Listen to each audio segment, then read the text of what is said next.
Selamat petang saudara, mantan Mendikbudristek Nadiem Makarim menggugat logika tuntutan jaksa dalam kasus dugaan korupsi pengadaan laptop Chromebook. Tuntutan 18 tahun penjara ditambah pidana pengganti 9 tahun disebut pihak Nadiem sebagai tuntutan yang tidak wajar dan melampaui banyak kasus kejahatan besar lainnya. Namun, jaksa menegaskan tuntutan itu sesuai fakta-fakta hukum yang ditemukan. Pantaskah tuntutan itu? Kami juga mencermati masalah geopolitik global yang belum juga usai. Bagaimana dampak pertemuan Presiden Amerika Serikat Donald Trump dan Presiden Tiongkok Xi Jinping di Beijing terhadap Iran. Apalagi salah satu kesepakatan disebut Tiongkok tidak akan menyuplai senjata ke Iran. Hari ini 15 Mei 2026, saya Tifal Solesa. Dan saya Friska Clarissa. Inilah Sapa Indonesia Malam selengkapnya.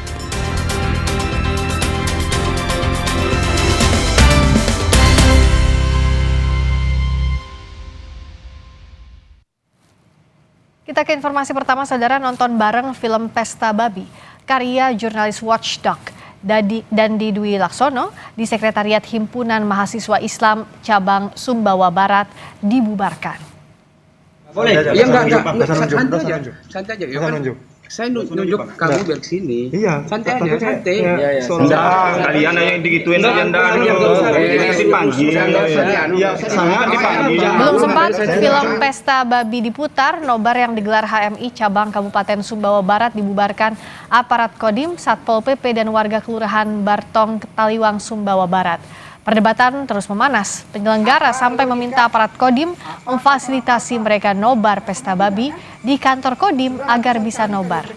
Pelarangan ini merupakan kejadian kelima di wilayah NTB setelah 3 peristiwa larangan di Universitas Mataram, Universitas Islam Negeri Mataram, dan Universitas Pendidikan Mataram.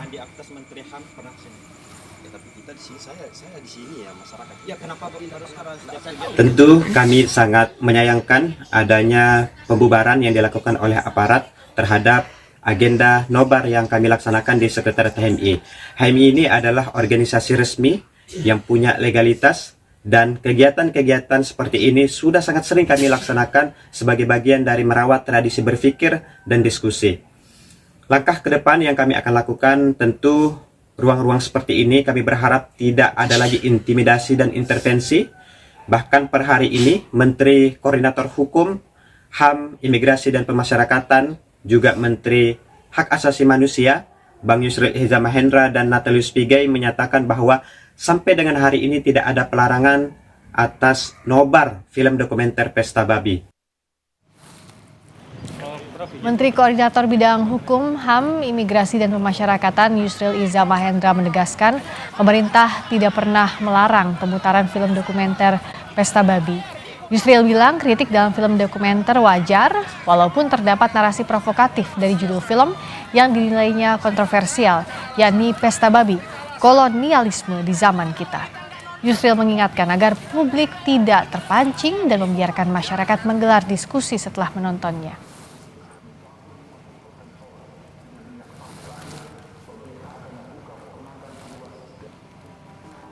Melalui keterangan tertulis Menko Kumham Imipas, Yusril Iza Mahendra menyatakan tidak semua kampus melarang pemutaran film dokumenter tersebut. Di Universitas Mataram dan UIN Mataram Lombok, nobar film itu dilarang karena persoalan prosedur administratif saja. Sementara di kampus lain di Bandung dan Sukabumi, nobar film tersebut berjalan tanpa halangan apapun.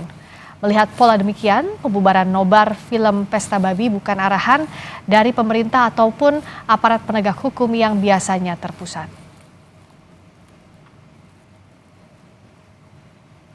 Sebelumnya, saudara, kegiatan nonton bareng film dokumenter Pesta Babi di Kota Ternate pada 8 Mei lalu diminta untuk dihentikan. Nobar ini diselenggarakan oleh Aliansi Jurnalis Independen (AJI) Ternate dan Society of Indonesian Environmental Journalists (SIEJ). Dan Dim 1501 Ternate menilai bahwa film yang mengisahkan perjuangan masyarakat adat Papua berpotensi memicu konflik di kalangan masyarakat. Sementara AJI Ternate menilai pembubaran nobar merupakan intimidasi terhadap kegiatan sipil yang sah. Menyepelekan kepentingan atau apapun tentang film ini, saya tidak bisa lagi. Saya bicara efek 2-3 hari kemudian apabila banner ini nanti dipolitisin. Itu saja. TNT mengecam tindakan aparat TNI yang dinilai telah melakukan intimidasi terhadap kegiatan sipil yang sah dan terbuka untuk umum. Kami pemutaran film dokumenter dan diskusi merupakan bagian dari kebebasan berekspresi serta hak warga untuk memperoleh informasi sebagaimana dijamin dalam demokrasi. Berita berikutnya, seorang mahasiswi berusia 21 tahun di Makassar, Sulawesi Selatan disekap dan diduga jadi korban pemerkosaan setelah tertipu melamar pekerjaan via media sosial.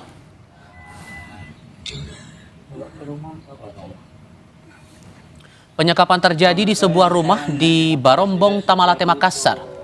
Korban disekap selama 3 hari, diduga diperkosa oleh pria berinisial FR berusia 30 tahun yang mengontrak di lokasi. Modusnya, pelaku menawarkan pekerjaan kepada korban untuk menjadi babysitter. Namun setibanya di rumah yang dimaksud, korban langsung disekap. Kasus ini terungkap saat pemilik rumah datang mengecek dan kaget melihat seorang perempuan dalam rumah. Pemilik rumah langsung melapor ke polisi.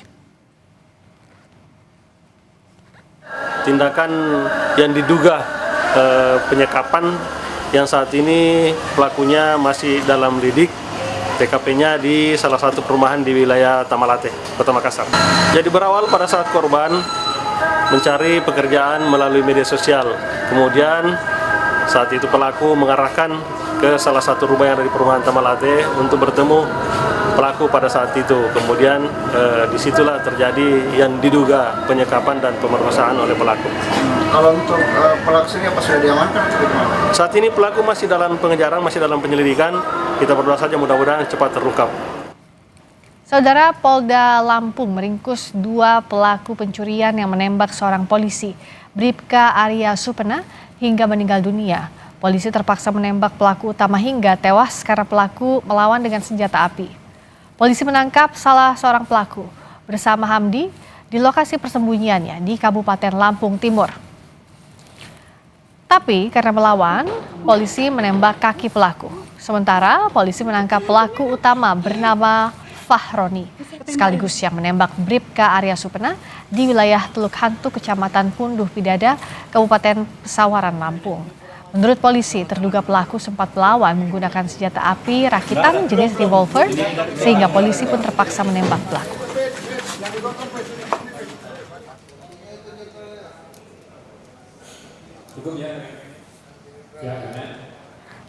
Kedua pelaku ini LP-nya sudah cukup banyak. Motor yang digunakan pada saat kejadian itu hasil curian sebelumnya. Ya. Ada Polres yang sudah mendapatkan profil orang tersebut dan mereka sebagai DPO di Polres-Polres tersebut. Yang saya memerintahkan tembak di tempat. Pelaku begal tembak di tempat. Tidak ada toleransi. Sebelumnya, Bribka Arya Supena meninggal dunia saat berupaya menggagalkan dan menangkap pelaku pencurian sepeda motor pada Sabtu pagi 9 Mei lalu. Peristiwa itu terjadi di halaman parkir sebuah toko roti di Jalan ZA Pagar Alam, Kedaton, Bandar Lampung. Saat hendak menangkap, pelaku merebut senjata Bribka Arya dan langsung menembaknya hingga meninggal dunia.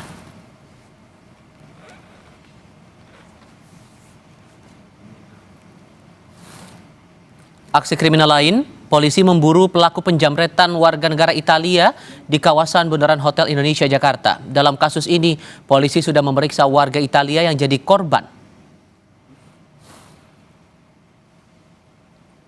Anda sedang melihat video aksi penjamretan ponsel yang mana korbannya merupakan warga negara Italia yang sedang berlibur di Jakarta. Pelaku pengendara motor merampas ponsel korban di tengah kemacetan. Penyidik juga menelusuri rekaman kamera pemantau yang berada di sepanjang lokasi kejadian untuk memburu pelaku yang diduga beraksi seorang diri.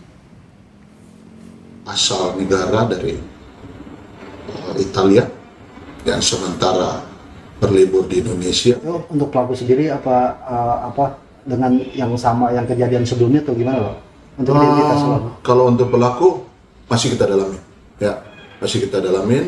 Ya, kalau memang mereka satu tim atau apa, itu yang masih kita coba melakukan penyelidikan. Kita ingat lagi pada bulan April lalu, kasus penjamretan ponsel juga menimpa seorang warga negara Jerman saat korban berada di Jalan Lapangan Banteng Sawah Besar, Jakarta Pusat. Pelaku jamret saat itu berjumlah 2 orang dan sudah ditangkap.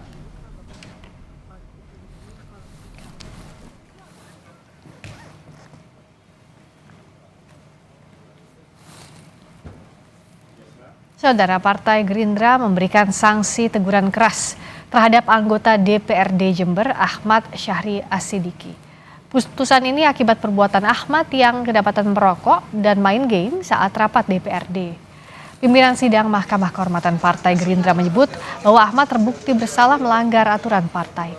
Jika terjadi lagi, maka Ahmad Syahri As-Siddiqi terancam diberhentikan dari keanggotaan DPRD Jember.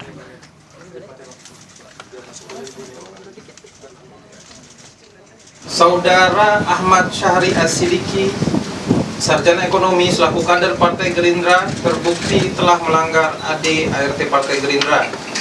2. Memberikan hukuman teguran keras dan terakhir kepada Saudara Ahmad Syahri As-Siddiqi, sarjana ekonomi, anggota fraksi Partai Gerindra DPRD Kabupaten Jember.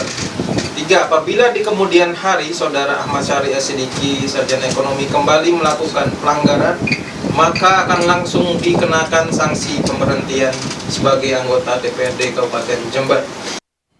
Kita ke topik mancanegara. Di tengah ketegangan yang terjadi di Timur Tengah, militer Rusia menggelar uji coba penembakan rudal jelajah di perairan Laut Jepang.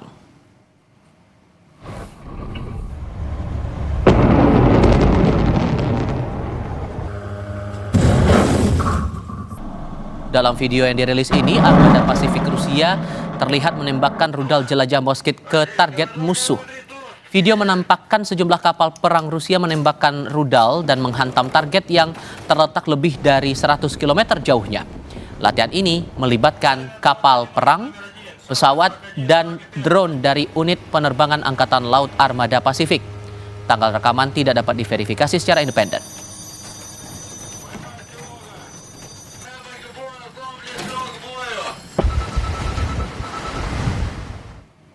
Saudara, serangan Hizbullah yang menyasar tentara Israel di Lebanon Selatan terus berlanjut. Drone milik Hizbullah kembali diklaim berhasil menyasar kendaraan angkut pasukan Israel di wilayah Lebanon Selatan yang berbatasan dengan perbatasan Israel.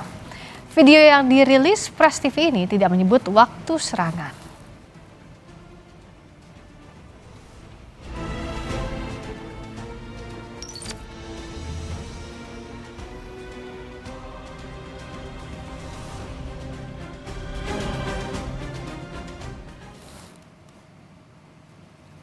Presiden Amerika Serikat Donald Trump mengklaim Tiongkok berjanji tidak akan mengirimkan senjata untuk Iran. Lalu bagaimana nasib Iran setelah pertemuan Amerika dengan Tiongkok di Beijing? Apa saja perjanjian yang mereka sepakati? Kami punya diskusinya sesaat lagi di Sapa Indonesia Malam.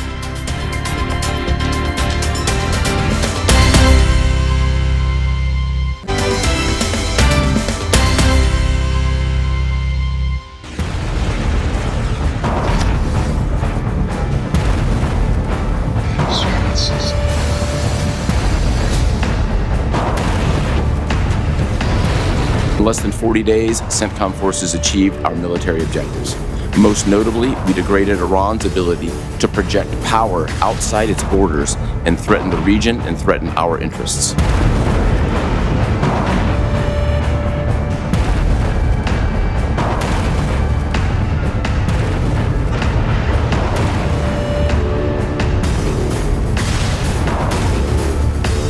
First and most from the U.S. aggression and the blockade that they have imposed.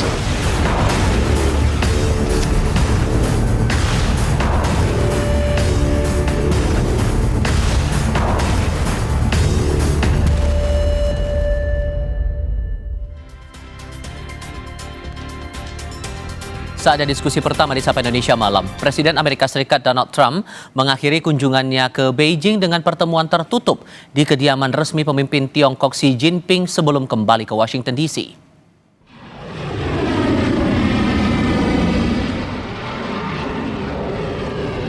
Dalam serangkaian pertemuan, keduanya membahas beragam isu seperti perdagangan, teknologi, Taiwan termasuk Iran. Trump bilang Tiongkok memiliki pandangan serupa tentang keinginan mengakhiri perang. Amerika juga bilang Tiongkok sepakat Iran seharusnya tidak memiliki senjata nuklir.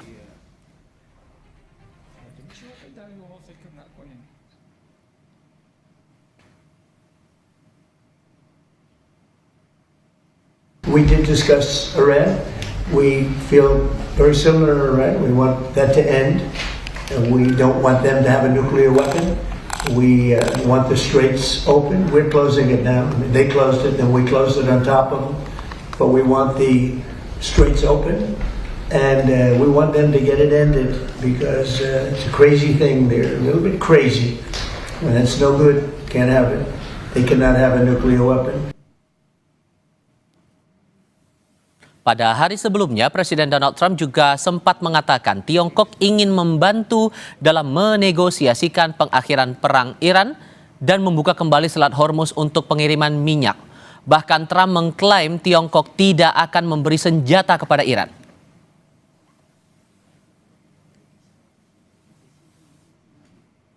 He said he's not going to give military equipment. That's a big statement. He said that today. That's a big statement. He said that strongly. But at the same time, he said, they buy a lot of their oil there, and they'd like to keep doing that. He'd like to see Hormuz Strait opened.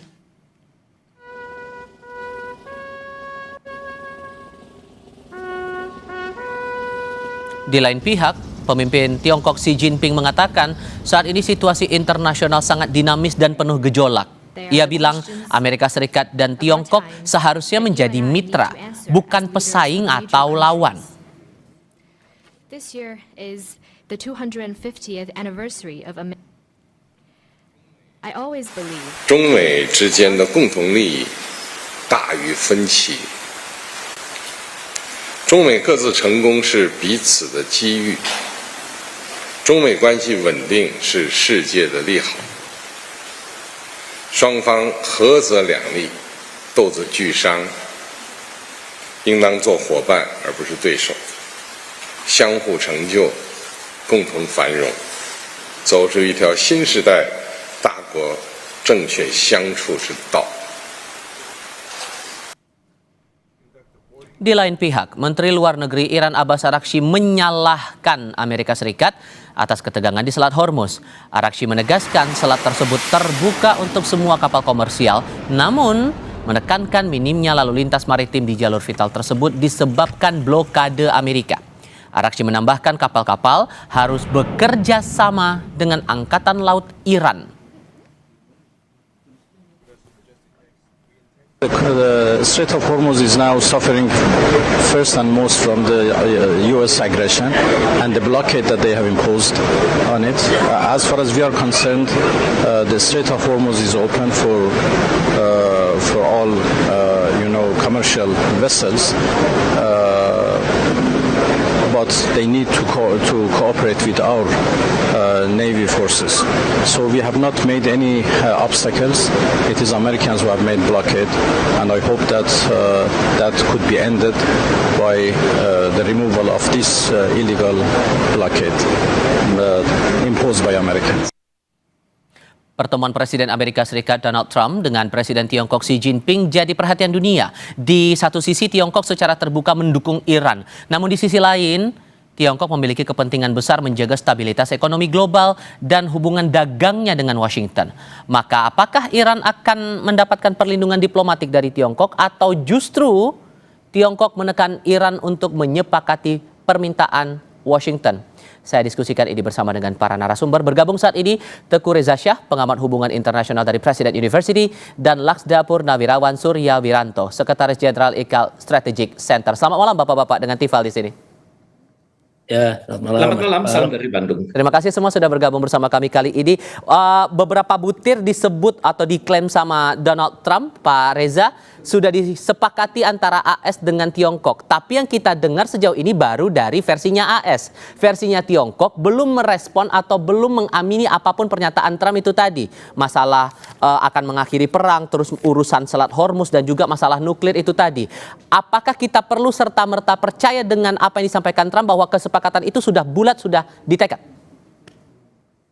Idealnya ya, pertemuan seperti ini menghasilkan sebuah joint communique ya. yakni yang bisa dipertanggungjawabkan oleh kedua belah pihak. Tapi ini belum saya ketahui ya. Tapi setidaknya kedua negara ini kan adik kuasa. Adik kuasa ibaratnya kalajengking berbisa dalam sebuah akuarium.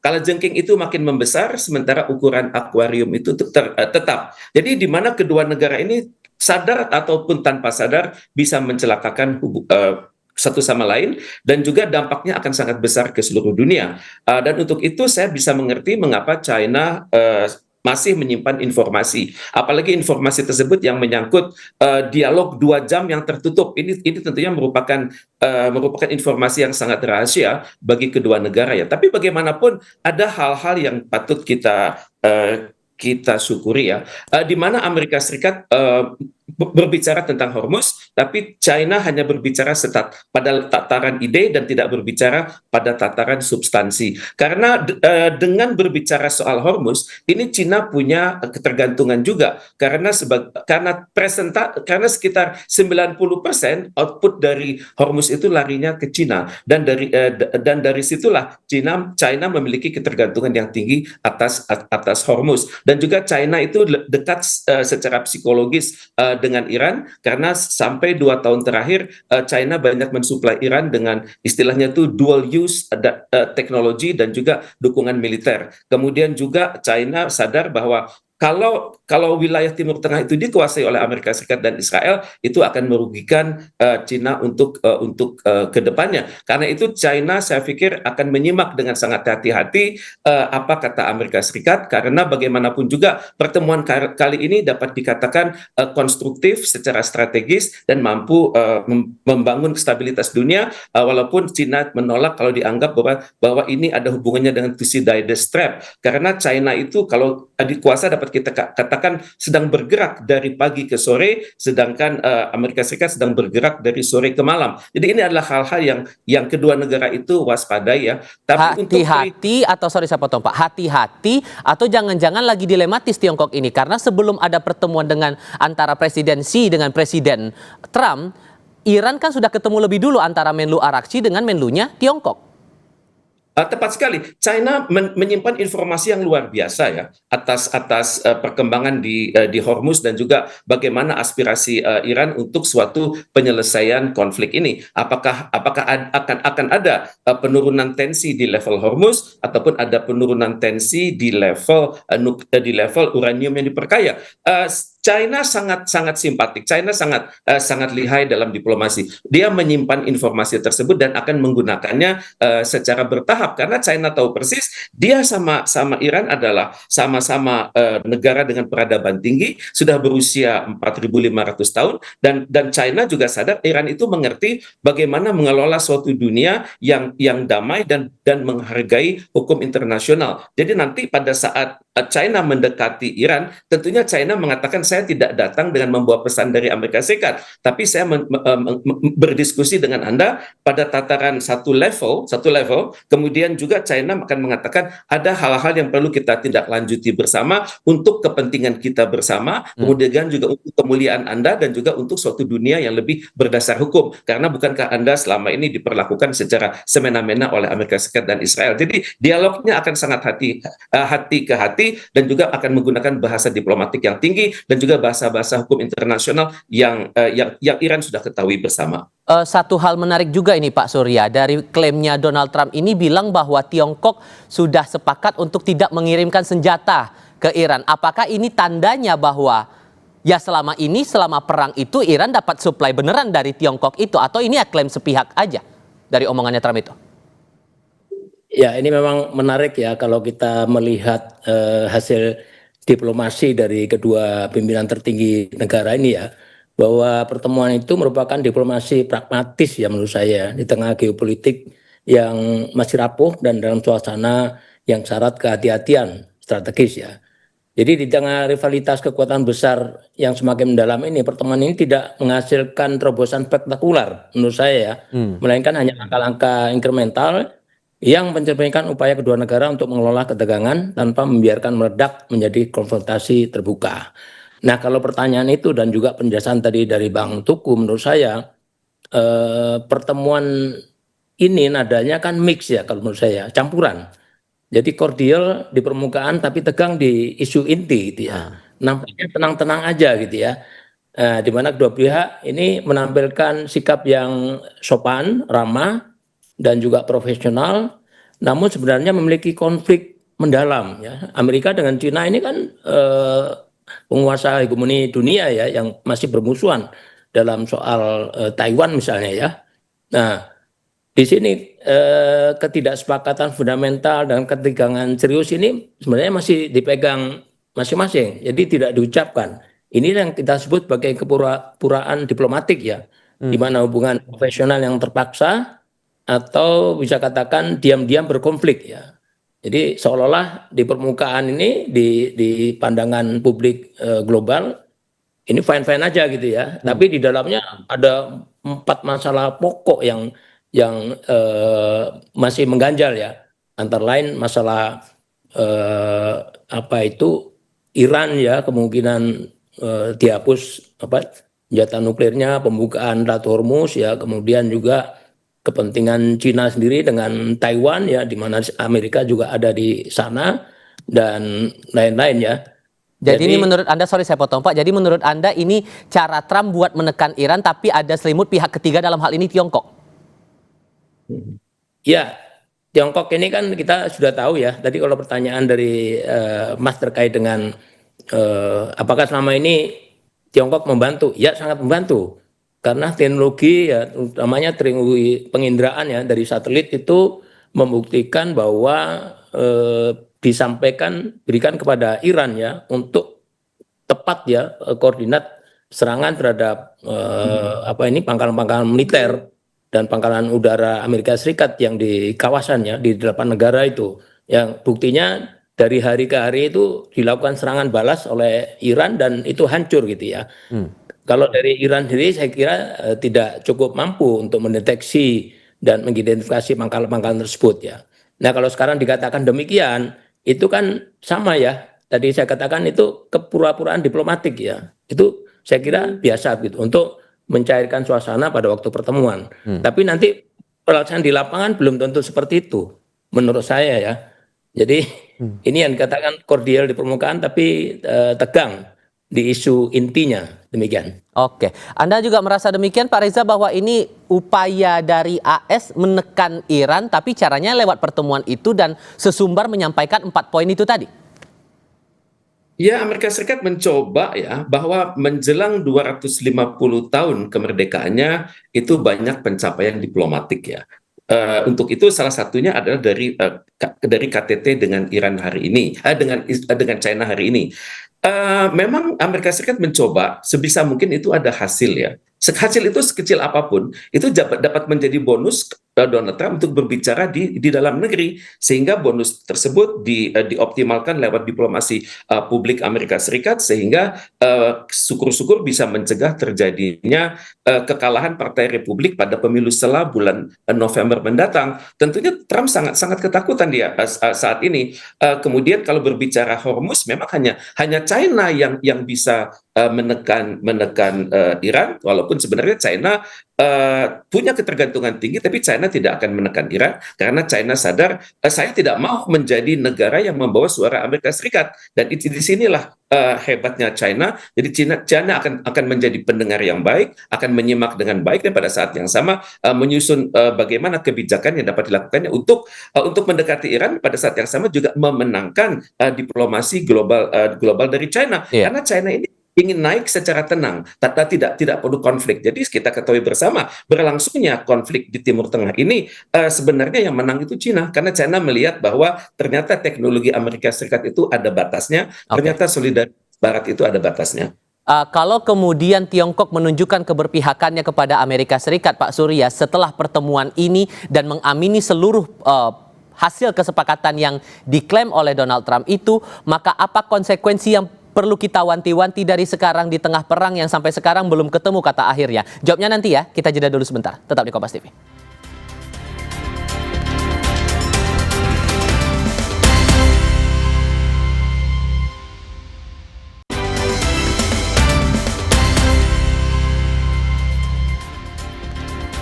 Pak Surya, setelah pertemuan antara AS dan Tiongkok ini, berapa persen keyakinan Anda bahwa Tiongkok benar-benar berpihak pada keinginannya Trump di tengah perang ini? Kalaupun ada keberpihakan, kira-kira Iran akan bereaksi sejauh mana ya, Pak? Ya, kalau menurut saya dari 4 poin tadi sebenarnya kan yang sudah disampaikan oleh Xi Jinping itu Hormuz supaya dibuka ya, sehingga secara global itu negara-negara tidak mengalami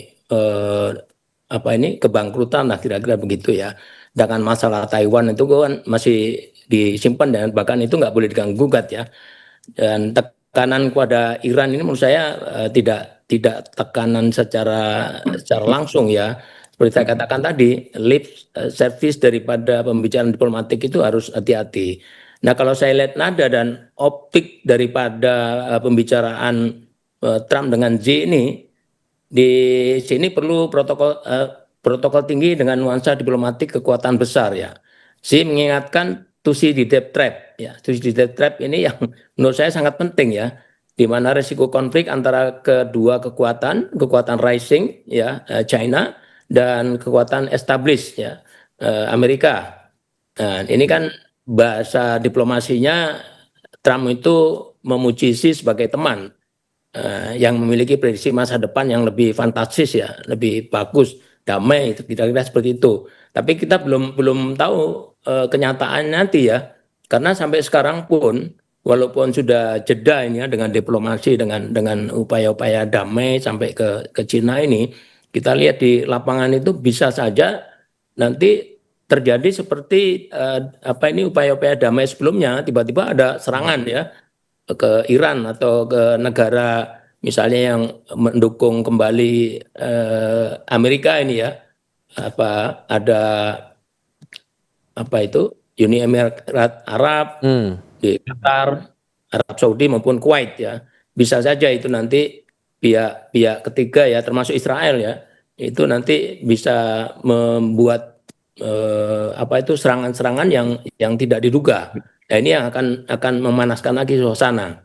Ya, tapi kita semua berharap lah mudah-mudahan dengan kembali dibukanya Selat Hormuz ini ya, sesuai permintaan dari Cina kepada Iran, dan juga masalah nuklir ini bisa diyakinkan bahwa nuklir itu juga tidak untuk perang ya, tapi untuk kepentingan publik. Tapi kalau Anda melihatnya ini Tiongkok juga berupaya lagi jaga jarak nggak dengan Iran setelah pertemuan ini, Pak Surya? Oh enggak, karena Iran dengan Tiongkok ini kan sangat dekat sekali ya. Tadi dikatakan oleh Pak Tuku bahwa 90% kebutuhan minyaknya itu didapatkan dari Iran ya. Dulu ada bagian dari Venezuela, tapi begitu Venezuela dikuasai AS, dia sangat bergantung banget ke Iran. Makanya dia juga jaga-jaga betul kapal-kapal tankernya itu supaya bisa lolos bebas oleh Iran maupun bebas daripada blokade Amerika Serikat. Ya, dia tetap akan menjaga kepentingan nasionalnya, terutama di situ ya, dan juga kepentingan kerjasama strategis dengan Iran itu pasti tetap dijaga. Oke. Pak Reza, 2 poin yang juga menarik dicermati dalam pertemuan AS Tiongkok ini. Disebut oleh Trump bahwa Tiongkok sepakat masalah pembukaan Selat Hormuz, kemudian masalah tidak dilanjutkannya program nuklir di Iran. Kalau di Hormuz oke lah, kita paham konteksnya beli minyaknya Tiongkok tuh utamanya ke Iran. Tapi kalau nuklir, Anda membaca bahwa Tiongkok ini juga terancam dengan program nuklirnya Iran? Saya pikir Tiongkok lebih mengerti Iran daripada Amerika Serikat mengerti Iran ya. Karena Tiongkok tahu persis bahwa nuclear enrichment, bahwa uranium enrichment atau uranium yang diperkaya itu oleh Iran masih pada batas aman begitu. Kemudian juga Tiongkok juga mengerti kalau semua ayatollah di Iran itu mengharamkan penggunaan nuklir itu untuk tujuan perang. Jadi selama ini pemerintahan di Iran itu selalu menggunakan nuklir itu untuk tujuan damai, dan untuk itu ini yang harus dibuktikan kepada dunia, dan untuk itu tentunya perlu ketegasan pertama mengenai persentase uranium yang ada saat ini, kemudian selanjutnya adalah persentase berapa yang masih diizinkan oleh International Atomic Energy Agency. Jadi saya sangat berharap kalaupun nanti terjadi perundingan lanjutan, maka tentunya pakar-pakar hukum internasional dari PBB dan juga pakar-pakar dari IAEA itu datang sehingga dapat memberikan klarifikasi sehingga Amerika Serikat itu melihat bahwa yang Iran lakukan itu sudah sangat teruji, sangat terstruktur dan juga sangat detail sehingga Amerika Serikat tidak dengan mudahnya percaya pada tekanan-tekanan psikologis dari Israel. Sehingga menurut Anda tidak mungkin rasanya Iran akan bereaksi agresif atas pertemuan termasuk poin-poin yang disebut oleh Trump, ada kesepakatan itu tadi ya? Ya, terus terang Iran memiliki kedekatan psikologis dengan China dan saya pikir Iran tidak mudah dipengaruhi oleh diplomasi publik Amerika Serikat karena Iran sadar yang menang perang itu adalah dia. Target Amerika Serikat 4 hari itu tidak tercapai dan Iran sudah siap untuk perang untuk jangka panjang dan Iran mengerti juga dalam kondisi babak belur saat ini Amerika Serikat sangat membutuhkan diplomasi publik dan juga sangat membutuhkan dukungan sekecil apapun dari negara-negara besar seperti China ini. Oke, singkat saja untuk masing-masing. Kalau melihat pertemuan ini, Pak Surya, buat Anda menuju perundingan, menuju damai dua belah pihak AS dan Iran ini makin dekat atau malah jauh panggang dari api?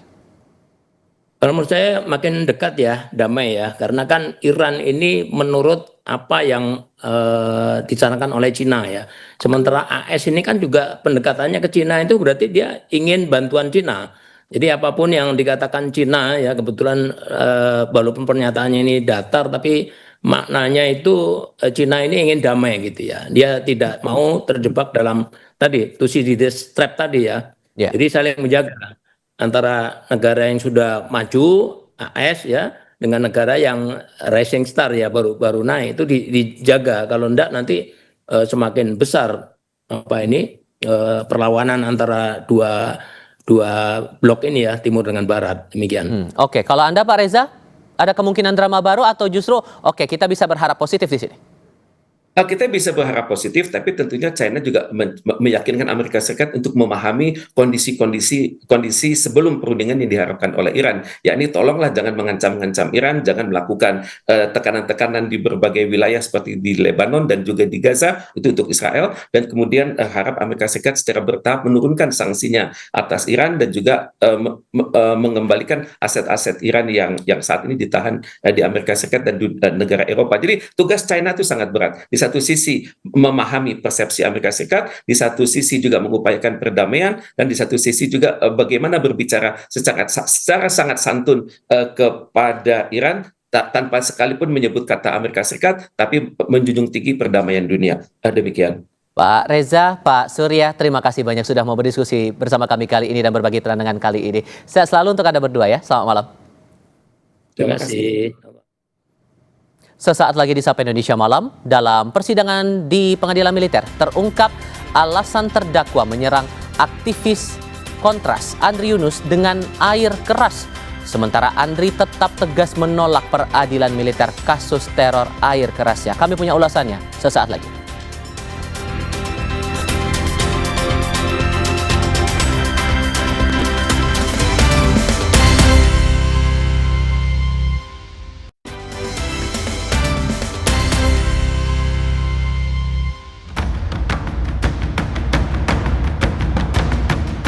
Disitulah arogan Andri Yunus dan overacting dan menginstruksi masuk ke ruang rapat padahal itu rapat tertutup. Kita mau lihat lukanya di mana, apakah luka berat, apakah luka ringan, apakah parah, apakah cacat, apakah ini. Jadi menolak proses pemanggilan baik itu secara fisik maupun secara Zoom.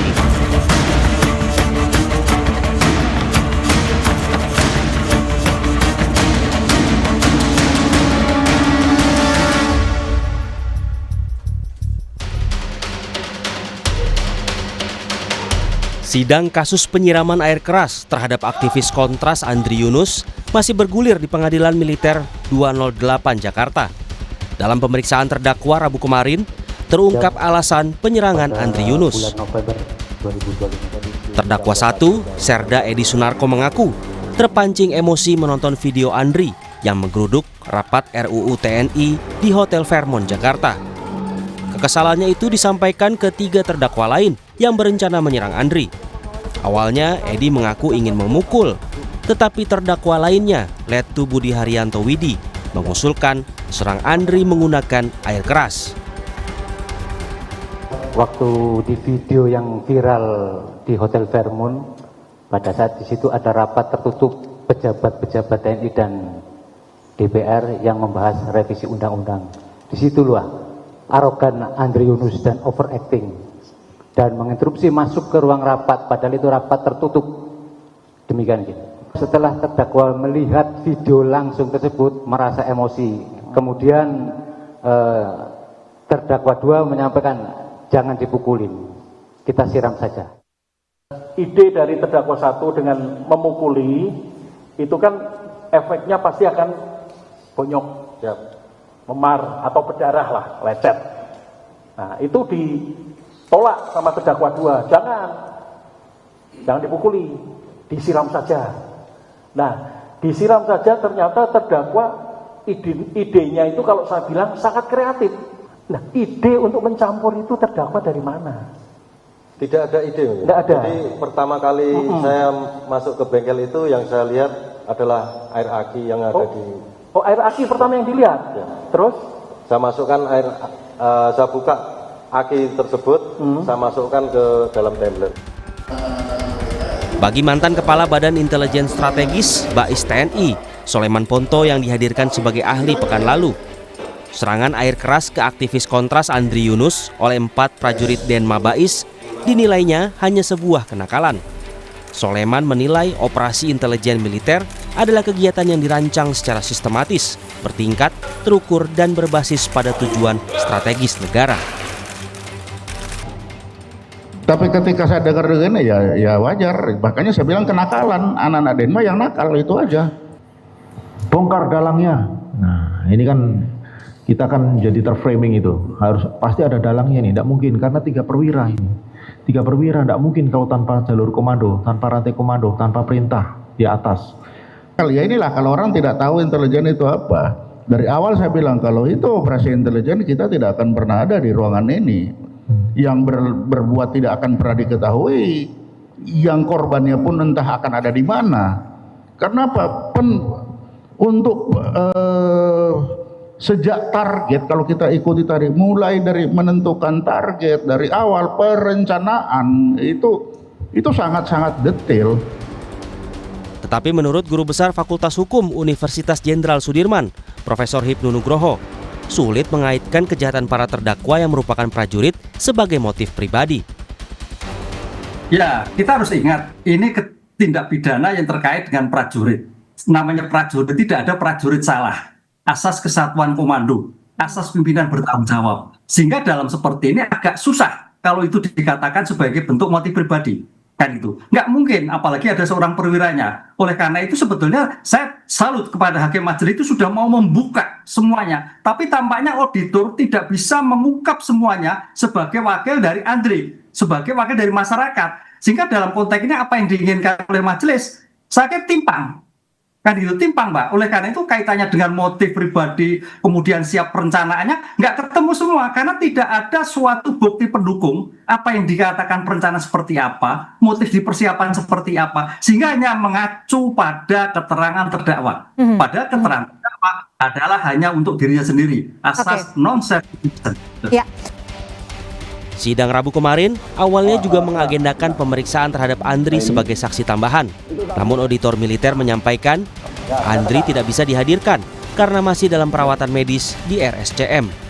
Ketua Majelis Hakim menyayangkan ketidakhadiran Andri karena akan sulit menggali fakta kejadian. Kami masih belum bisa mengunjungi saudara Andri Yunus karena kondisi dari saudara Andri Yunus pasca operasi sehingga masih memang belum boleh dikunjungi. Kita tidak bisa menggali tentang apa yang dirasakan oleh saudara AY. Bagaimana setelah itu dampaknya apa? Kita mau lihat lukanya di mana? Apakah luka berat? Apakah luka ringan? Apakah parah? Apakah cacat? Apakah ini? Sehari sebelumnya, auditor militer berupaya menemui Andri Yunus di RSCM, namun tak membuahkan hasil. Andri menolak bertemu. Anggota auditor militer beralasan, pihaknya perlu melihat langsung kondisi Andri Yunus sebelum menyusun tuntutan dalam kasus penyiraman air keras. Dari sisi kemanusiaan, kami sebagai manusia biasa ingin menyampaikan rasa empati dan simpati juga kepada saudara Andri Yunus terkait perbuatan para terdakwa. Namun, para rekan media tahu bahwa saudara Andri Yunus baru selesai melaksanakan operasi. Kami, tim auditor militer, dapat menerapkan pasal apa yang patut kami tuntut kepada para terdakwa. Seandainya kami bisa melihat situasi saudara Andri Yunus dan keterangan dari dokter. Menurut kuasa hukum Andri yang tergabung dalam tim advokasi untuk demokrasi, Andri menolak dibesuk oleh siapapun yang berasal dari institusi TNI. Andri juga tegas menolak hadir di persidangan. Kuasa hukum mengkritisi upaya auditor militer mengunjungi Andri yang sedang mendapatkan perawatan.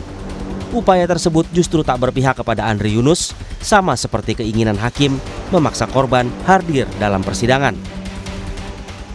Dia tahu persis proses peradilan militer kerap menimbulkan ketidakadilan bagi korban. Jadi sejak awal sikapnya justru mempertanyakan proses peradilan militer ini dan justru lebih menghendaki proses ini diadili di proses peradilan umum. Jadi menolak proses pemanggilan baik itu secara fisik maupun secara Zoom. Dan bagaimanapun kalaupun dipaksakan hadir, kami pikir ini bukan forum yang berorientasi pada pencarian keadilan, tapi justru kami khawatir ini menghakimi Andri, ini menyalahkan korban. Meski tak berhasil bertemu, pihak auditor memastikan tidak akan memanggil paksa Andri Yunus untuk bersaksi di Pengadilan Militer 208. Tetapi auditor menyampaikan, jika Pengadilan Militer 208 Jakarta ingin memanggil paksa, maka dengan kekuatan dari Pengadilan Militer sendiri lewat panitera, bukan melalui auditor militer. Terkait hal ini, kuasa hukum Andri merespons akan melaporkan hakim ketua dan anggotanya ke Komisi Yudisial dan Badan Pengawas Mahkamah Agung RI atas dugaan pelanggaran kode etik dengan mengancam korban dalam kondisi rentan. Misalnya, hakim mengeluarkan penetapan panggil paksa dan memerintahkan Otmil untuk memanggil paksa Andri, apakah akan dilakukan? Otmil mengkonfirmasi ke kami tadi, mereka tidak akan melakukan pemanggilan paksa dalam bentuk apapun kepada Andri Yunus. Kemudian Otmil menyampaikan juga, kalau memang Pengadilan Militer 208 Jakarta ingin memanggil paksa, maka dengan kekuatan dari Pengadilan Militer sendiri lewat panitera, bukan lewat Otmil.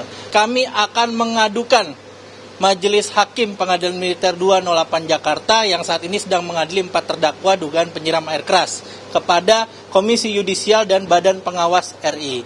Di antaranya ada Ketua Majelis Kolonel CHK Freddy Ferdian di sana yang beberapa kali menyampaikan pernyataan-pernyataan yang diduga melanggar kode etik dan pedoman perilaku hakim. Dia menyampaikan keberpihakan kepada pelaku dengan seharusnya tindak pidana dilakukan dengan cara yang lebih baik. Dia mengancam panggil paksa dan mengancam untuk melapor pidana. Padahal tadi Otmil sampaikan mereka tidak akan melakukannya. Jadi kasus penyiraman air keras terhadap Andri Yunus terjadi pada Kamis malam 12 Maret 2026 lalu. Andri diserang dalam perjalanan pulang usai kegiatan rekaman podcast di kantor YLBHI. Akibat serangan tersebut, Andri menderita luka bakar serius dan harus menjalani serangkaian perawatan intensif, termasuk operasi pencakokan kulit. Apakah peradilan militer yang saat ini sedang berjalan akan mengungkap kebenaran dan Andri mendapat keadilan atas teror yang menimpanya? Benarkah sebatas dendam pribadi atau ada perintah yang terkoordinasi?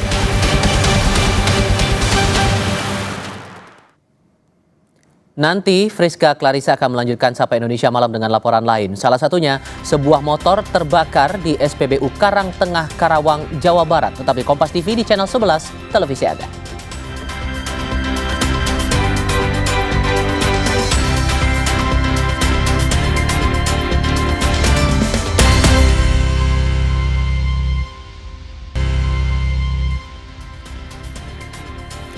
Kembali di Sapa Indonesia Malam bersama saya Friska Clarissa. Sebuah motor terbakar di SPBU Karangtengah, Kabupaten Karawang, Jawa Barat.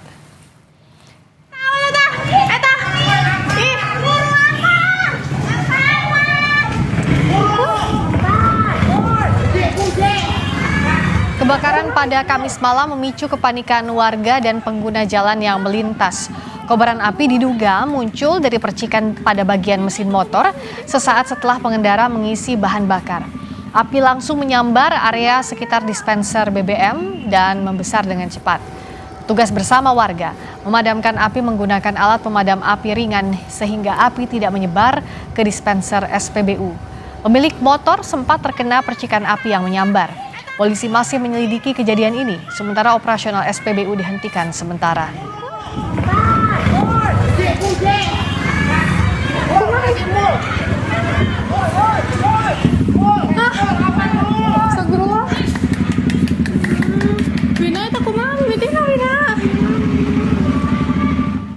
Jumat sore arus lalu lintas di Simpang Gadok, Bogor, Jawa Barat ramai lancar saat libur panjang akhir pekan. Lajur dua arah baik dari Jakarta ke Puncak dan sebaliknya kembali berlaku. Polisi kembali memberlakukan sistem dua arah sejak pukul 5 sore di kawasan Puncak, Jawa Barat. Esok hari sistem satu arah atau one way dari Jakarta ke Puncak akan kembali berlaku pada pukul 7 pagi. Pada Jumat sore, polisi mengungkap arus kendaraan menuju kawasan Puncak telah menurun dibandingkan awal libur panjang akhir pekan pada Kamis lalu.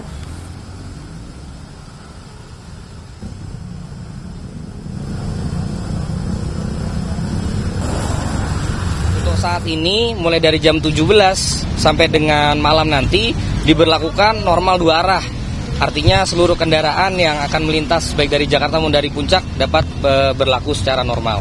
Hari ini untuk arus lalu lintas yang dari arah Jakarta menuju ke arah Puncak arusnya mengalami penurunan. Namun kendaraan yang dari arah Puncak menuju ke Jakarta meningkat sebesar 22%. Saudara, seorang imam gereja Katolik di Jakarta Timur, Pastor Antonius Arfin Samosir, menjalani dua panggilan pengabdian sekaligus, yaitu sebagai pelayan rohani dan anggota Polri. Romo Ibda Arfin menjalani dua tanggung jawab yang berbeda itu dengan ikhlas, disiplin, dan bertanggung jawab.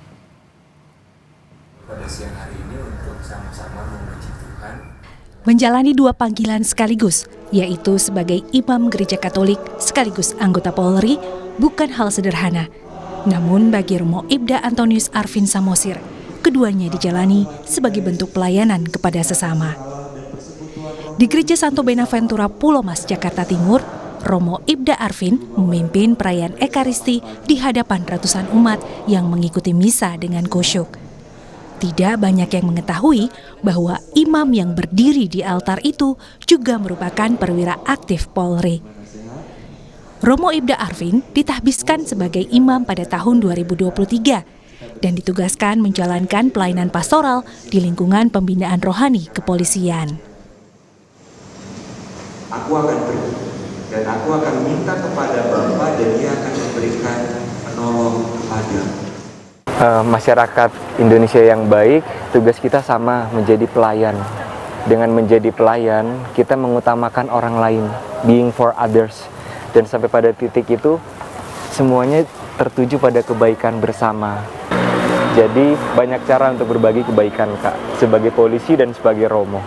dia ke sana datang untuk mengajari imam-imam setelah keluar dari Bait Allah.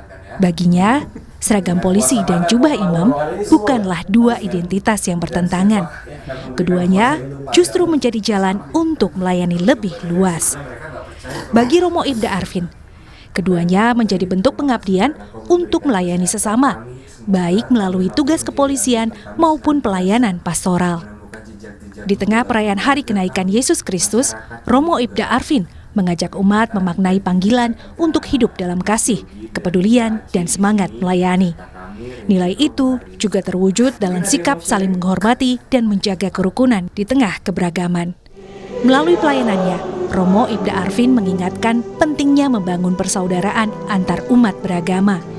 Menurutnya, perbedaan keyakinan tidak menjadi penghalang untuk saling menolong dan hidup berdampingan secara damai.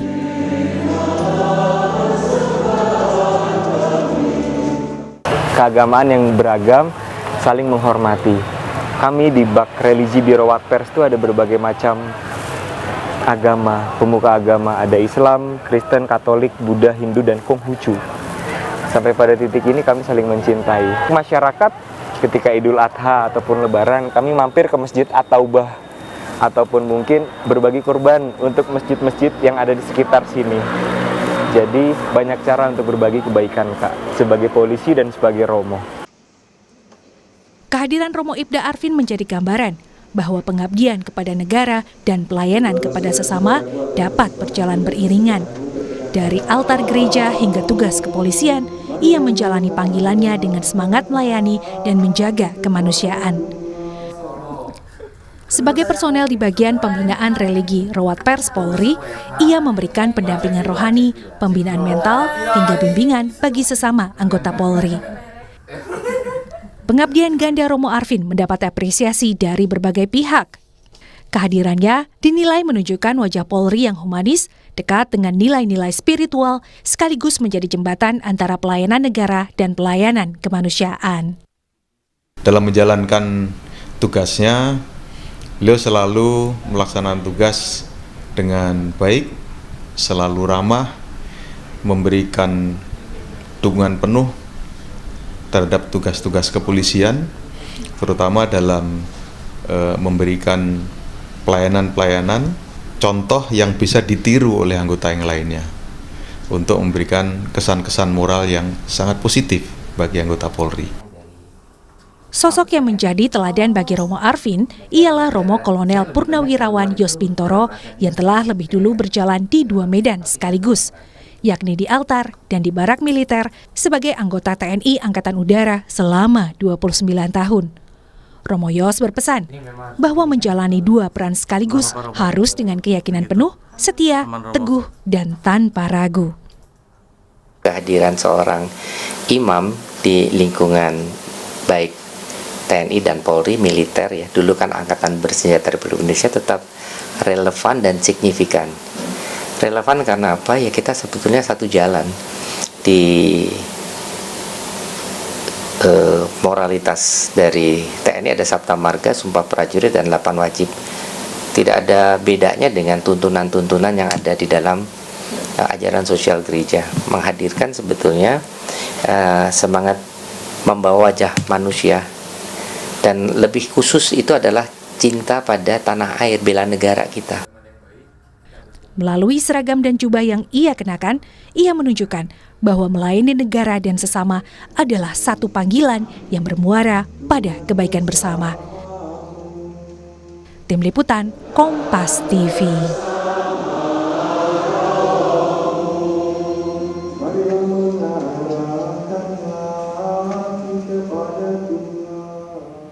Sesaat lagi kami kembali dengan informasi. Ex-Mendikbud Ristek Nadiem Makarim mengaku terkejut dan kecewa dengan tuntutan 18 tahun penjara dalam kasus dugaan korupsi pengadaan laptop Chromebook dan Chrome Device Management.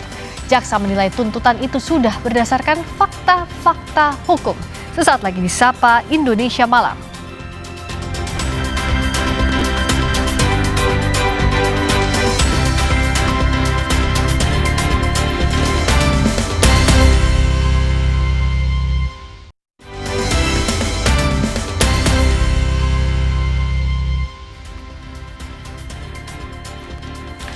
Ex-Mendikbudristek Nadiem Makarim dituntut 18 tahun penjara atas kasus dugaan korupsi pengadaan laptop Chromebook dan Chrome Device Management. Nadiem mengaku terkejut dan kecewa dengan tuntutan yang dibacakan jaksa penuntut umum terhadap dirinya. Menjatuhkan pidana terhadap terdakwa Nadiem Anwar Makarim, oleh karena itu dengan pidana penjara selama 18 tahun. Setelah sekitar 5 bulan, sidang kasus dugaan korupsi pengadaan laptop Chromebook dan Chrome Device Management berlangsung, jaksa akhirnya menuntut Nadiem Makarim 18 tahun penjara. Nadiem juga dikenakan denda sebesar 1 miliar rupiah beserta uang pengganti senilai 5,6 triliun rupiah dan bila tidak dibayar akan ditambah pidana penjara 9 tahun. Nadiem menyebut secara tidak langsung jaksa menuntut dirinya 27 tahun penjara.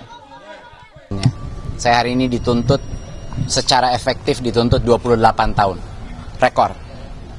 Lebih besar dari berbagai kriminal-kriminal lain. Ya, 18 plus 9. Ya. Jadi 18 plus 9. Dan plus 9 itu adalah uang pengganti. Dan uang pengganti itu adalah jauh di atas harta kekayaan yang saya punya. Kenapa tuntutan saya lebih besar daripada pembunuh? Penuntutan saya lebih besar daripada teroris. Nah, ini mungkin adalah karena di dalam alur persidangan ini sudah terang benderang bahwa saya tidak bersalah. Anggota tim jaksa penuntut umum Roy Riyadi menegaskan tuntutan kepada Nadiem berdasarkan 70 fakta hukum yang diperoleh dari serangkaian alat bukti yang dihadirkan selama persidangan. Jaksa menyebut ada peran Nadiem dalam perkara tersebut yang dibuktikan melalui bukti elektronik dan keterangan saksi. Inilah yang akan dikomparasikan fakta yang sebenarnya. Orang bisa berbohong, tetapi bukti elektronik tidak bisa berbohong. Yang perlu dari keterangan terdakwa dan barang bukti.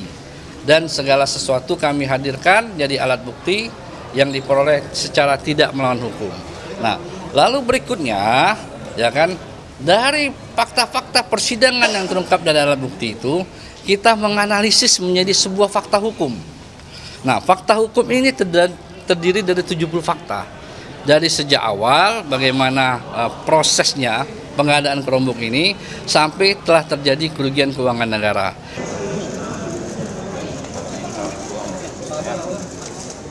Nadiem Makarim selanjutnya akan membacakan pledoi paling cepat pada 2 Juni nanti. Karena Nadiem harus menjalani operasi atas sakit yang dideritanya dan membutuhkan waktu pemulihan. Tim Liputan Kompas TV.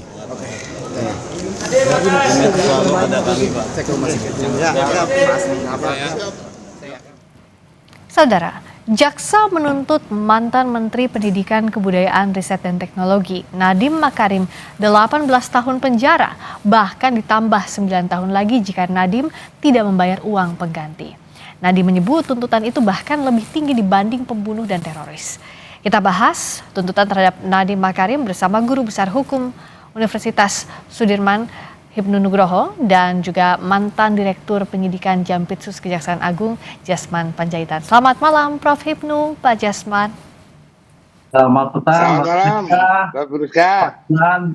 Terima kasih sudah hadir.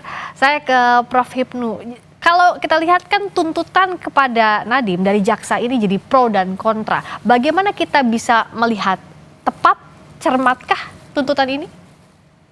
Ya, ini Mbak, kita masuk pada objek kasus ya. Tampaknya kita berpikir bahwa kasus ini memang kasus yang terkait dengan pendidikan, masa depan pendidikan. Nah, oleh karena itu dalam masa pendidikan, itu adalah melihat bagaimana jumlah kerugian yang ditimbulkan. Karena dalam suatu konsep hukum itu Mbak, selalu berpikir bahwa jaksa itu berpikir objektif. Subjektif dulu, subjektif ada kerugian negara, ada suatu permasalahan hukum, baru objektif. Nah, objektif hukumnya itu ya jaksa itu bisa menuntut ringan, bisa menuntut berat. Nah, tampaknya ini berat Pak Nadiem ini.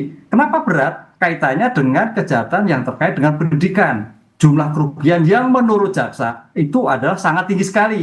Makanya dilakukan suatu penuntutan. Kan itulah. Nah, perdebatannya kalau penasihat hukum, teman-teman penasihat hukum itu berpikir objektif dulu baru subjektif untuk kepentingan. Nah, dua hal inilah harus ada suatu keseimbangan nanti. Hakim akan melihat dari pembelaan nanti yang dibacakan 2 Juni itu objektif hukumnya dan objektif perkaranya. Disitulah saya kira akan melihat suatu konteks jalannya suatu pemidanaan. Nah, memang betul karena gini, kalau kita lihat dakwaan yang dilakukan itu pasal 603 Mbak. 603 itu memang paling lama seumur hidup, minimal khusus 2 tahun, maksimal itu 20 tahun. Nah, ini memang cukup berat ya, cukup berat kan 18 tahun. Belum lagi tentang tadi dikatakan pidana pengganti. Pidana pengganti biarkanlah. Sebetulnya sesuatu yang berbeda, bukan 27 tahun ya. Kan ini ada pidana pokok yang 18 dan pidana tambahan seandainya tidak tercukupi dilakukan. Lah, ini suatu berbeda. Ya, kalau ditambah memang betul. Lah, ini saya kira suatu pendidikan mana pidana pokok dan mana pidana tambahan terhadap perampasan sebagai pidana pengganti ketika tidak dibayarkan oleh terdakwa. Kalau sebagai mantan Dirdik Jampitsus, Pak Jasman, bagaimana kita membaca konstruksi tuntutan dari jaksa kepada Nadiem Makarim? Baik, makasih Mbak Priska. Kalau menurut pemahaman saya mantan Direktur Penyidikan, itu sudah sesuai dengan hasil-hasil temuan mereka. Tadi sudah disampaikan oleh penuntut umumnya ada 70 fakta, ya. Jadi di awal-awalnya itu kan dilihat di tahap penyelidikan, jaksa penyidik itu melihat ada mens rea, ada niat jahat, ya, yang kemudian dituangkan dalam bentuk perbuatan. Niat jahat tadi ada kemudian ada perbuatan, itulah perbuatan melawan hukum. Nah, yang dilihat oleh jaksa di sini salah satu niat jahatnya itu adalah bahwa menurut fakta, menurut data yang diperoleh, sebelum Pak Nadiem diangkat menjadi menteri, lah beliau ini kan sudah juga membuat suatu pembicaraan dengan Google. Dan itu juga fakta, saya kira cuma tidak disebutkan, tapi menurut pengamatan saya begitu. Nah, kemudian ada perbuatan melawan hukum. Perbuatan melawan hukum di sini bukan harus dia melakukan sendiri. Dengan membiarkan saja perbuatan itu dikerjakan oleh stafnya di Kemdikbud, itu juga dia, karena apa? Karena dia menteri, dia harus taat kepada aturan, ya. Dia melakukan perbuatan itu, membiarkan saja, itu sudah merupakan perbuatan melawan hukum. Tadi ada niat jahat, ada perbuatan melawan hukum, kemudian ada kerugian negara. Nah, kerugian negara di sini ada. Itu sudah dihitung oleh aparat yang berwenang. Jadi, tuntutan yang disampaikan oleh penuntut umum itu sudah sesuai dengan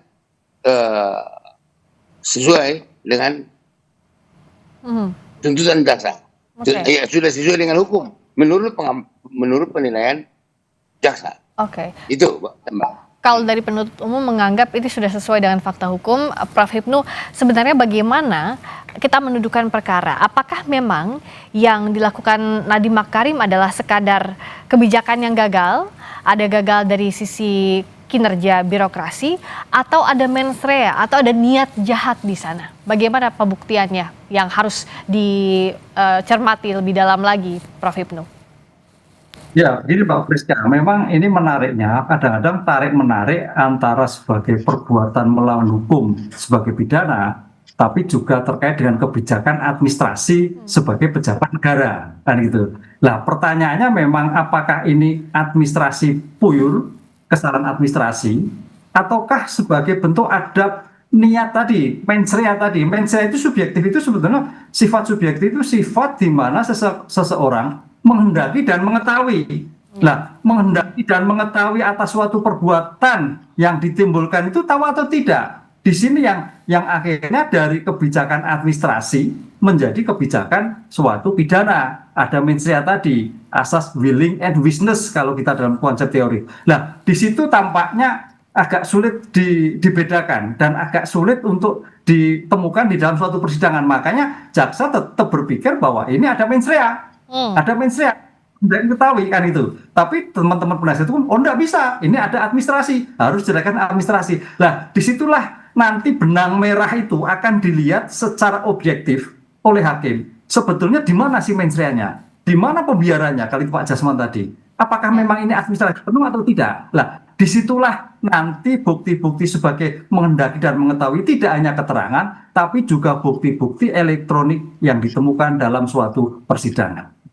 Dan juga untuk pembuktian ini yang disampaikan atau tanggapan dari Nadiem Makarim, kerugian negara yang disampaikan di persidangan adalah asumtif kalau berdasarkan keterangan sejumlah saksi maupun ahli.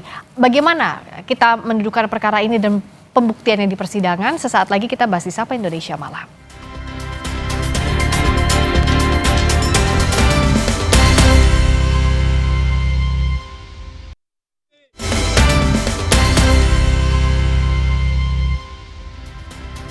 Terima kasih Anda masih bersama Sapa Indonesia Malam. Kita masih membahas tuntutan terhadap Nadiem Makarim bersama Guru Besar Hukum Universitas Jenderal Sudirman Hipnu Nugroho dan juga mantan Direktur Penyidikan Jampitsus Kejaksaan Agung Jasman Panjaitan. Saya ke Prof. Hipnu lagi. Kalau bagaimana kita membedakan apakah misalnya kerugian negara ini dianggap asumtif atau tidak? Karena tanggapan dari pihak Nadiem ya kerugian negara yang disebutkan dalam persidangan itu adalah asumtif, berupa asumsi. Ya, ini Mbak, memang kerugian negara itu ditimbulkan akibat memperkaya. Konsep memperkaya itu memang konsepnya luas sekali ya. Bisa karena perolehan kekayaan dari sumber kekayaan kaya yang sah, termasuk tindakan-tindakan yang merubah menjadi kekayaan. Nah, oleh karena itu dalam hal Undang-Undang Tindak Pidana Korupsi yang baru ini, ketika tidak bisa memenuhi kewajiban pidana pengganti, itu adalah disubsidiarkan yang 9 tahun tadi. Nah, itu. Tapi kalau kita lihat undang-undang yang sama, itu adalah pidana yang bersifat hutang. Makanya dulu kalau Undang-Undang 371 itu hutang sampai turunan ke-7, Pak Jasman. Itu yang terjadi. Makanya piutang negara tinggi sekali. Padahal itu hukum selesai, nggak selesai lah. Sekarang supaya hukum selesai, ketika seorang terdakwa tidak mampu membayar uang pengganti, disubsidiarkan. Litis finire operate, gitu Mbak. Nah, yang jadi menarik memang pelemahan dalam Undang-Undang Tindak Pidana Korupsi sekarang yang terjadi kekayaan negara, kerugian, itu harusnya memang kita sedang usulkan sebenarnya bagaimana tentang pembuktian terbalik. Pembuktian terbalik itu di mana seseorang penuntut umum juga membuktikan kekayaannya, terdakwa juga membuktikan lah. Tampaknya ini tidak terjadi. Tidak terjadi. Padahal itu sudah diusulkan beberapa lama, Bu. Tapi pemerintah nggak jadilah. Akhirnya yang terjadi kalau kita melihat sekarang loh, ini kekayaan saja nggak ada sekian 5, T, kok tuntutannya sampai sekian lah. Perdebatan itu kalau kita hitung itu nggak ketemu dalam satu matematika. Lah oleh karena itu pada waktu kita diskusi di Komisi 3, saya juga menyarankan dalam hal Undang-Undang Perampasan Aset mau tidak mau konsep pembuktian terbalik terdakwa harus masuk karena ini akan jelas. Sehingga jangan sampai membuktikan menuduh tanpa hasil yang jadi. Padahal konsep korupsi itu adalah bagaimana mengembalikan harta kekayaan yang diperoleh dari tindak pidana korupsi. Kalau dalam kasus Nadiem ini, Pak Jasman, bisakah digunakan konsep follow the money untuk membuktikan di mana hasil harta yang dimiliki? Baik, jadi ya saya kurang sependapat peristilahan yang mengatakan asumsi. Ini bukan asumsi, karena kerugian negara itu harus real dan terukur. Harus real dan terukur, bukan asumsi. Kalau disebutkan asumsi, itu tidak real. Ya, nah, jadi ini tolong kita luruskan ya, bahwa kerugian negara itu adalah real dan terukur. Itu Mbak. Jadi kerugian negara ini siapa yang menghitung? Yang menghitung kerugian negara ini adalah yang berwenang menghitung. Dalam hal ini BPKP boleh menghitung. Meskipun di dalam Mahkamah Konstitusi mengatakan bahwa itu harus oleh BPK. Ya, ini juga masih ada perdebatan. Kalau disebutkan itu harus BPK, menurut undang-undang tentang BPK bahwa hasil perhitungan BPK itu diserahkan kepada Presiden dan DPR. Nah, ini maka BPKP masih berwenang menghitung kerugian negara. Jadi realnya itu seperti tadi yang saya katakan, real dan terukur. Maka kita serahkan kepada majelis hakim yang menyidangkan perkara, baik di tingkat pengadilan negeri, pengadilan tinggi maupun di Mahkamah Agung. Jadi sekali lagi saya tegaskan bahwa kerugian negara itu real dan terukur. Itu. Oke. Nah, sekarang apakah terdakwa menyadari itu? Itu dulu. Jangan hanya mengatakan bahwa saya tidak punya harta kan itu. Ya, kalau tidak salah juga saya menyimak bahwa ada juga pembicaraan menteri ini dengan Google. Kemudian juga ada menyerahkan itu karena program ini kan programnya sebelum Menteri Nadiem menduduki jabatan menteri. Nah, ini harusnya selaku menteri, ya, selaku menteri, terdakwa ini Nadiem ini harusnya menyatakan itu tidak dilaksanakan. Tidak, karena menteri lama kalau tidak salah mengatakan tidak bisa dilaksanakan. Loh, kenapa dilaksanakan? Nah, itu loh. Seharusnya Pak Nadiem harusnya membatalkan itu. Itu loh. Jangan hanya menyerahkan itu kepada bawahannya. Tidak bisa. Bahkan kalau perlu, itu program siapa? Program pemerintah. Apakah itu, ya kalau memang betul itu program pemerintah dan itu juga, ya diminta, ya beliau harusnya ngomong, itu petunjuk presiden. Nah itu harusnya begitu gitu. Begitu Mbak. Oke. Nah, kalau dalam berikutnya dalam membayar ganti rugi, Prof. Hipnu, apakah bisa uang pengganti ini mencapai 5,6 triliun rupiah, artinya lebih besar dari perhitungan kerugian negara? Ini dimungkinkan atau tidak? Bagaimana hitungannya biasanya, Prof? Ya, hitungannya begini, kan kalau kita melihat undang-undang korupsi itu adalah tujuannya selain memidana adalah mengembalikan seluruh kekayaan yang ditimbulkan oleh terpidana. Makanya dalam konsep yang sekarang itu kalau istilah empiris memiskinkan kan gitu Mbak. Nah, kalau kita melihat sebagai bentuk jumlah itu, makanya dalam undang-undang ketika seorang terdakwa tidak memenuhi kewajiban yang 5,6 T, maka disubsidiarkan 9 tahun. Kan itu. Oleh karena itu dalam hal seperti ini nanti kita lihat seandainya putusan loh, kita berbicara seandainya berandai-andai loh, dalam berbagai putusan itu adalah nanti tergantung dari majelis apakah mengabulkan, apakah tidak, ataukah mengurangkan, ataukah meluruskan. Nah, itu yang kita lihat. Dalam praktek sehari-hari memang kalau kita pengembalian itu memang besar sekali karena sejumlah akibat yang ditimbulkan dari tindak pidana korupsi. Itu yang harus kita lihat dalam Undang-Undang Pasal 18 dan Pasal 19 Undang-Undang Tipikor. Oleh karena itu luas sekali, bahkan termasuk kadang-kadang sebelum jadi menteri pun bisa ditarik karena menggantikan sejumlah harta yang ditimbulkan akibat tindak pidana korupsi. Jadi luas sekali Mbak. Demikian, kalau demikian maka kalau kita lihat kemarin itu banyak sekali akhirnya gugatan-gugatan. Loh, nggak bisa. Ini kan tanah mbah saya. Ini kan tanah istri saya. Ini dan sebagainya. Tapi karena dari undang-undang itu adalah mengembalikan akibat tindak pidana korupsi, beberapa putusan ditolak. Karena dihitungnya adalah sejumlah yang ditimbulkan akibat tindak pidana korupsi. Nah, ini yang menarik di dalam suatu pidana dan pengganti seperti itu. Maka saya katakan sebetulnya ke depan itu harus undang-undang kaitannya pembuktian terbalik harus masuk. Sehingga jangan sampai harta-harta yang tidak ada kaitannya tapi menggantikan itu masuk kualifikasi di situ. Gitu. Iya. Dan itu harus cermat betul berarti artinya Prof. Hipnu ya? Ya, cermat. Makanya nanti teman-teman penasihat hukum melihat ini, oh ini harta istrinya, oh ini harta anaknya, ini harta mbahnya. Tapi kalau kaitan undang-undang tindak pidana korupsi adalah mengembalikan segala akibat yang ditimbulkan di korupsi, diambil semua. Ini yang disebut kadang-kadang konsep memiskinkan itu seperti itu. Baik. Terima kasih. Kita akan tunggu bagaimana jalannya persidangan berikutnya termasuk dalam ranah pembuktian dalam kasus Nadiem Makarim ini. Terima kasih Guru Besar Hukum Universitas Jenderal Sudirman, Prof. Hipnu Nugroho. Terima kasih juga mantan Direktur Penyidikan Jampitsus Kejaksaan Agung Jasman Panjaitan. Terima kasih atas waktunya Pak Jasman, Prof. Hipnu. Selamat malam. Ya. لبيك لا شريك لك لبيك إن الحمد والنعمة لك والملك لا شريك لك.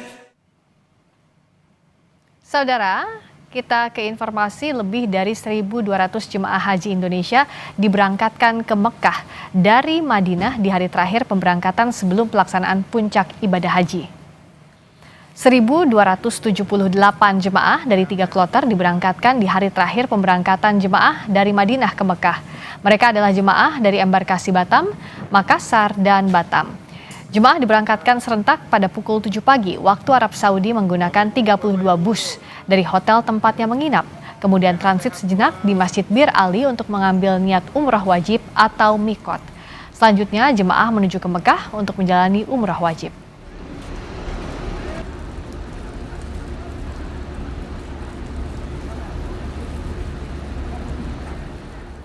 Usai tiba di Mekah, Arab Saudi, jemaah haji Indonesia gelombang pertama dan kedua melaksanakan sholat Jumat berjamaah pertama di Masjidil Haram. Sholat Jumat dilaksanakan setelah jemaah melakukan tawaf dan sa'i sebagai rangkaian wajib awal ibadah haji. Hingga saat ini lebih dari 50% jemaah haji Indonesia sudah berada di Mekah untuk menunggu rangkaian puncak haji, yakni wukuf di Padang Arafah pada 26 Mei 2026.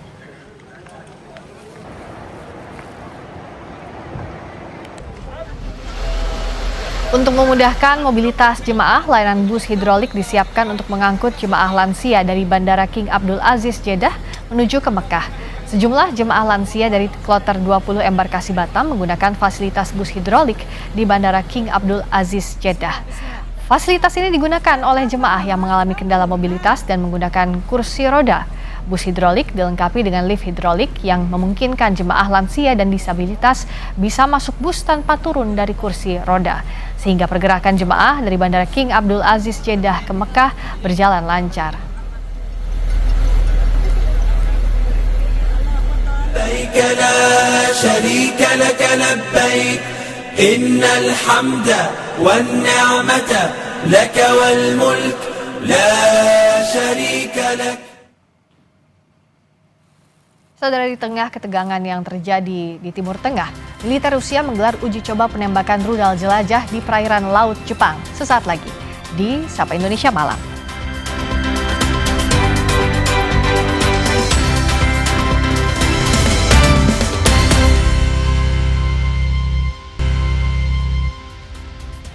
Di tengah ketegangan yang terjadi di Timur Tengah, militer Rusia menggelar uji coba penembakan rudal jelajah di perairan Laut Jepang. Dalam video yang dirilis, Armada Pasifik Rusia terlihat menembakkan rudal jelajah Moskit ke target musuh. Video menunjukkan sejumlah kapal perang Rusia menembakkan rudal dan menghantam target yang terletak lebih dari 100 km. Latihan ini melibatkan kapal perang, pesawat, dan drone dari unit penerbangan Angkatan Laut Armada Pasifik. Tanggal rekaman tidak dapat diverifikasi secara independen.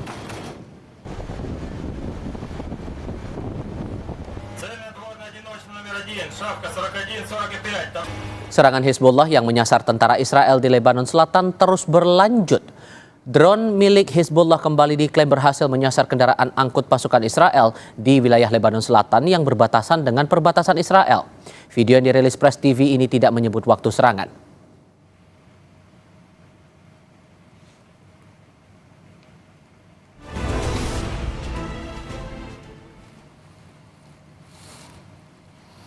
Tidak hanya truk militer yang jadi sasaran serangan drone Hizbullah, milisi dukungan Iran ini juga menyasar tank Merkava milik Israel di wilayah Ainata, Lebanon Selatan. Tank yang menjadi andalan Israel untuk menguasai wilayah Lebanon Selatan ini diklaim hancur dalam serangan drone Hizbullah.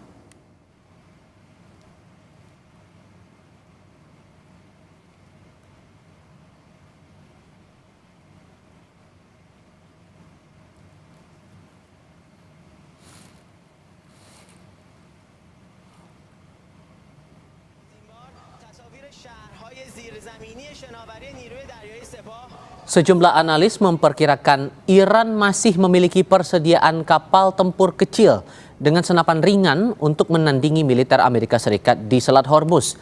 Armada kapal kecil yang dijuluki Armada Nyamuk ini dinilai bisa merepotkan Amerika Serikat di Hormuz.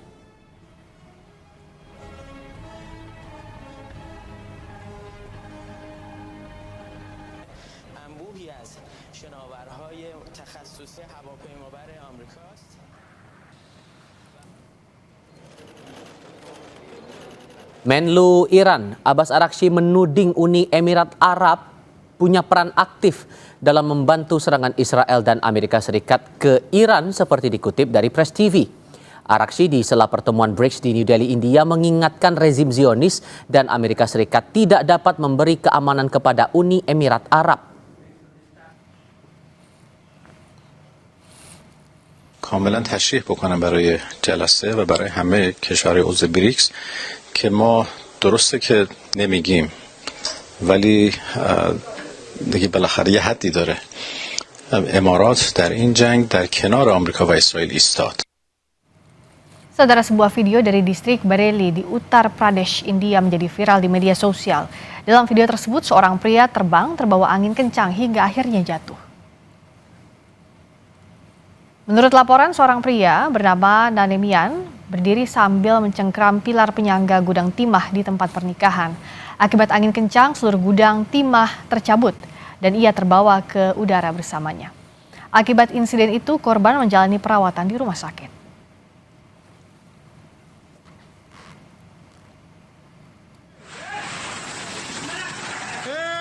Sementara itu di Unnao, Uttar Pradesh, India, sebuah mobil yang terparkir hancur akibat pohon tumbang di tengah hujan lebat dan angin kencang.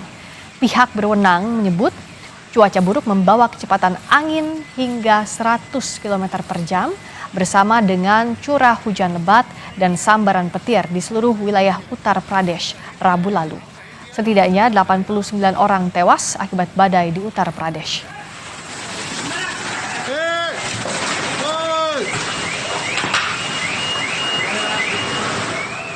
Terima kasih saudara, Anda telah menyaksikan Sapa Indonesia Malam. Perbarui terus informasi Anda di Kompas TV dengan 3 botol air mineral 700 ml yang setara dengan 2 liter air untuk 1 hari penuh kesejukan. Selanjutnya ada berita utama bersama Elgin dan Bella. Saya Tifal Solesa. Dan saya Friska Clarissa, terima kasih. Sampai jumpa.